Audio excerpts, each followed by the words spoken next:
안녕하세요, 불량TV입니다. 오늘 전해드릴 이야기는요, 1년 뒤 2026 월드컵을 앞두고 현재 대한민국 국가대표팀의 베스트 11을 선정하였습니다. 선정 기준은 최근 1년간의 A매치를 바탕으로 정리하였습니다. 첫 번째 골키퍼에는 조현우입니다.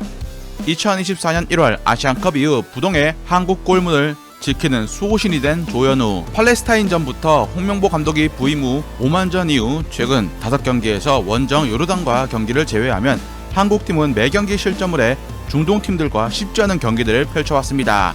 1991년생으로 2018 월드컵에서 눈부신 선방을 했던 조현우는 한동안 김승규에게 밀려 국대 주전에서 밀려났지만 2024년 아시안컵에서 김승규의 십자인대 부상이 겹치면서 다시 국가대표 넘버원 자리를 차지하게 되었습니다.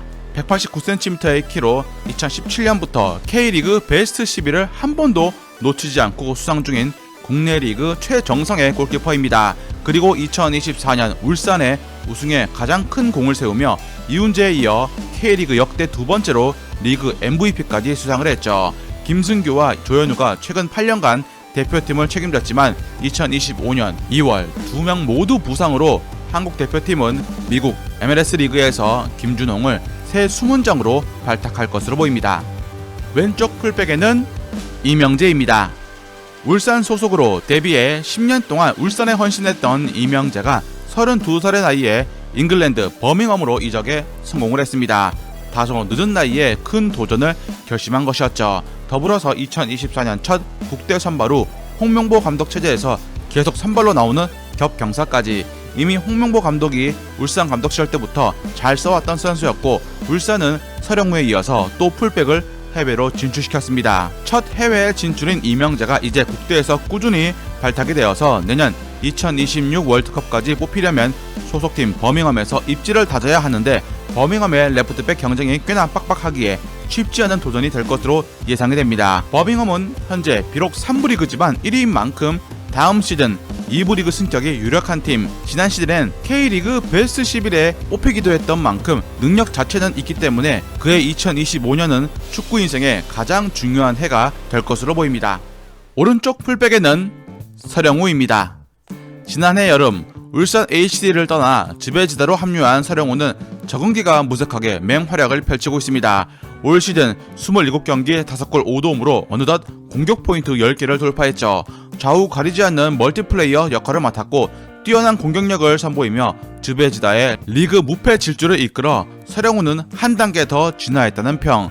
유럽 챔피언스 리그에서 특히 도움 3개나 기록한 건 유럽에서 활동 중인 한국인 풀백 중에 단연 눈에 띕니다. 3월 중순에 조기리그 우승이 확정 지을 확률이 높고 국대에 합류해 월드컵 예선에 집중할 예정. 병역 문제를 해결한 27살의 한국 선수, 양 측면 풀백을 모두 소화할 수 있다는 점 때문에 더 큰 리그로 이적 가능성이 큽니다.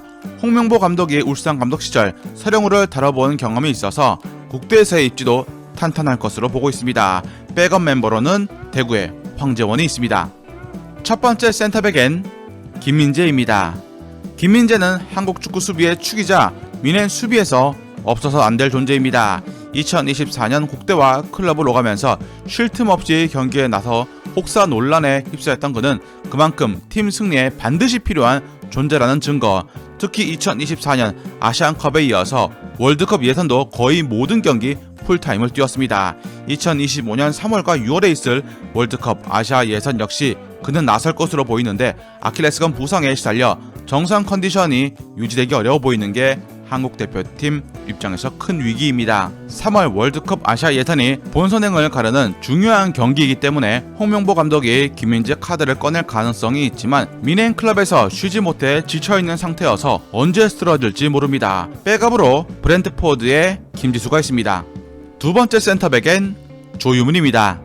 김민재가 붙박이 중앙 수비수로 있고 그의 파트너가 누가 될 것인가가 관심사였습니다.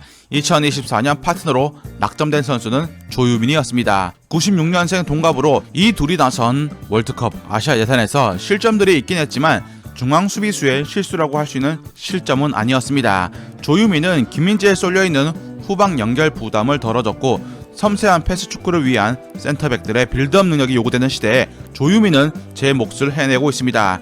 탄탄한 기본기와 운동 능력은 아랍에미리트 리그 진출에 한층 더 발전했죠. 김영권과 정승현도 김민재 파트너로 테스트를 해봤지만 이제 홍명보 감독의 선택은 김민재와 조유민 듀오로 굳혀지는 분위기입니다.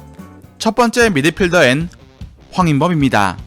대한민국 핵심 미드필더인 황인범은 벤투호의 황태자로 시작해서 이젠 네덜란드 에레디비시 페예노르트 진출 후 맹활약을 펼치며 전성기에 다다른 모습입니다. 177cm에 67kg의 큰 피지컬은 아니지만 놀라운 축구 센스와 활동량, 안정된 기본기와 세밀한 기술로 황인범은 여러 리그를 거치면서 리그 최고의 선수로 계속 진화해왔습니다. 카타르 월드컵에선 공수의 연결고리로 많이 움직이며 빈 공간을 만들고 수비 커버까지 하면서 득점에도 직간접적으로 관여를 했습니다. 홍명보 감독이 부임 후에도 그의 살림꾼 같은 역할은 바뀌지 않았습니다. 잦은 소속팀이 바뀌어도 그리고 대표팀의 감독이 여러 명을 거쳐도 황인범은 탁월한 패스 능력과 전술 이해도로 감독들을 매료시켰습니다. 2024년 한국 국가대표 선수 중 출장 시간 1위, 전 세계 통계로 20일 정도로 너무 많이 뛰었던 탓에 지금은 과부하로 쉬고 있지만 황인범의 존재는 대표팀에게 필수 불가결입니다. 두 번째 미드필더엔 박용우입니다. 황인범의 중원 파트너이면서 포백 수비 라인을 보호하는 임무를 수행 중인 박용우는 지난 아시안컵에서 상대 역습 시 홀로 중앙에서 많은 롤을 부여받은 탓에 실수를 연발했고 팀 내에서 가장 많은 비난을 받은 선수였습니다. 클린스만 체제에서 벗어나 홍명보 감독 역시 박용우를 국대로 불렀습니다. 박용우는 K리그 서울, 울산에서 활약하며 리그 최고의 3선 수비형 미드필더로 활약했는데 감독이 바뀌면서 좀 더 주변 동료들의 도움을 받을 수 있게 되면서 안정적으로 변모했습니다. 2024년 10월 A매치부터 좋은 활약을 보였고 쿠웨이트전에서도 영향력을 보여주면서 합격점을 받았죠. 분명 아시아 레벨에선 박용우라던 선수의 능력이 통하는 게 맞지만 세계 레벨로 가면 쉽지 않을 수 있다는 게 문제. 그렇다고 박용우를 대체할 만한 정통 수비형 미드필더가 없는 것도 문제입니다. 세 번째 미드필더에는 이재성입니다. 먼저 이재성 선수 얘기에 앞서 국대에서 황인범과 이재성을 제외하고 다른 중미 선수들은 이 둘에 비해 실력차가 나고 있습니다.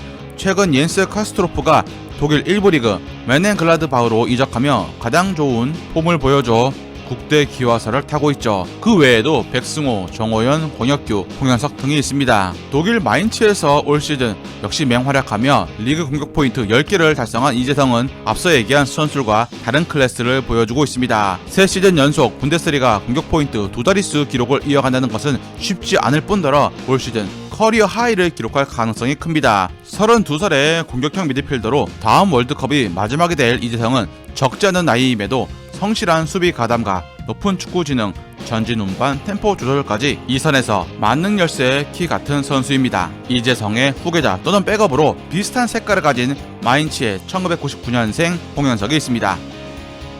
왼쪽 윙어에는 손흥민입니다. 토트넘에서 10년째 뛰고 있는 손흥민은 국가대표에서 벌써 15년을 함께하고 있습니다. 131경기에서 51골을 뽑아내 차범근과 8골 차로 좁혔을 정도로 많은 골을 넣었음에도 손흥민은 그동안 과한 이타적인 플레이로 비판을 받은 것도 사실이었습니다. 최근 1년 반 동안 손흥민은 15년간 국대 생활 중 가장 많은 공격 포인트를 양산하고 있습니다. 2023년 10월 베트남전부터 물이 올라서 18경기 동안 14골 5도움으로 경기당 공격 포인트가 1개 이상을 올리고 있는 최고의 페이스. 2024년 월드컵 아시아 예선으로 좁혀도 8경기 7골 2도움입니다. 2024년에만 10골을 폭발, 국가대표 유니폼을 입고 처음으로 한 해 2자릿수 득점을 기록한 것. 좌측에서 주로 플레이하지만 때에 따라 원톱 공격수로 공격형 미드필더로 다양한 공격 툴로 포지션에 배치됩니다. 1992년생으로 이젠 나이가 베테랑 쪽으로 기울면서 2027 아시안컵을 마지막으로 손흥민이 국가대표 유니폼을 반납할 것이란 예측이 되고 있습니다. 손흥민의 은퇴 후 그의 자리를 이어받을 선수로 현재 스토크시티의 배준호와 황희찬이 거론되고 있습니다. 오른쪽 윙어에는 이강인입니다. 한국의 2선 자원은 다른 포지션에 비해서 양질의 선수들이 꾸준하게 나와주고 있습니다. 공격형 미드필더인 이재성이 오른쪽 윙어로 출전이 가능하고 홍현석도 마찬가지입니다. 우니온 베를린의 정우영과 셀틱의 양현준, 토트넘에서 QPR로 임대를 간 양민혁까지. 그럼에도 파리 생제르맹의 이강인은 전혀 다른 클래스를 국가대표에서 보여주고 있습니다.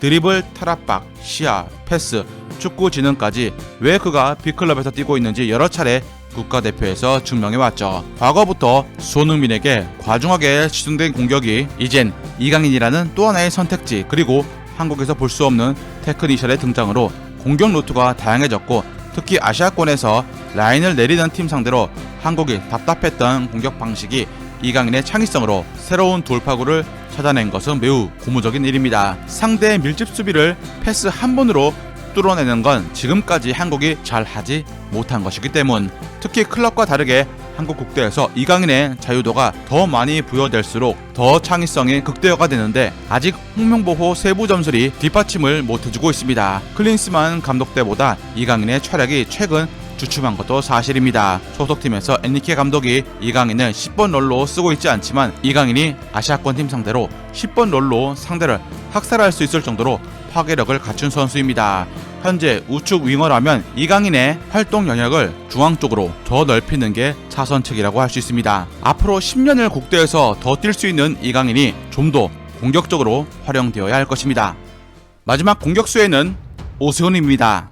최근 원톱 공격수 오영규가 벨기에 리그에서 부활하고 있는 한편, 월드컵 아시아 예선서 홍명보 감독의 선택을 받은 건 일본 1부 리그 소속으로 있는 오세훈이었습니다. 193cm 장신의 키로 상대적으로 작은 아시아권 수비수 상대로 압도적인 제공권을 가져올 수 있을 뿐더러 포스트 플레이로 동료들에게 기회를 주고 왼발잡이라는 희소성까지 갖추고 있습니다. 오영규와 정반대의 스트라이커 특징을 가지고 있는 그는 클래식한 원톱 타겟맨인데, 최근 무릎 수술 후 합병증으로 장기간 재활 중인 조규성이 국대에서 멀어지면서 그의 플레이를 대체할 만한 선수로 오세훈이 새롭게 발탁되었습니다. 뿐만 아니라 193cm의 이영준도 부상이라 젊은 9번들이 부상에 신음 중인데, 2025년 다른 원톱 스트라이커들에게 기회가 생길 수 있고, 34살의 주민규와 포항의 이호재가 국대 승선에 물망에 오르고 있습니다. 2024년 월드컵 아시아 예선에서 오세훈이 이라크전, 쿠웨이트전 2경기 연속골로 나름 쏠쏠한 활약을 이어가고 있습니다. 2026 월드컵에서 한국이 상대하게 될 유럽, 아프리카,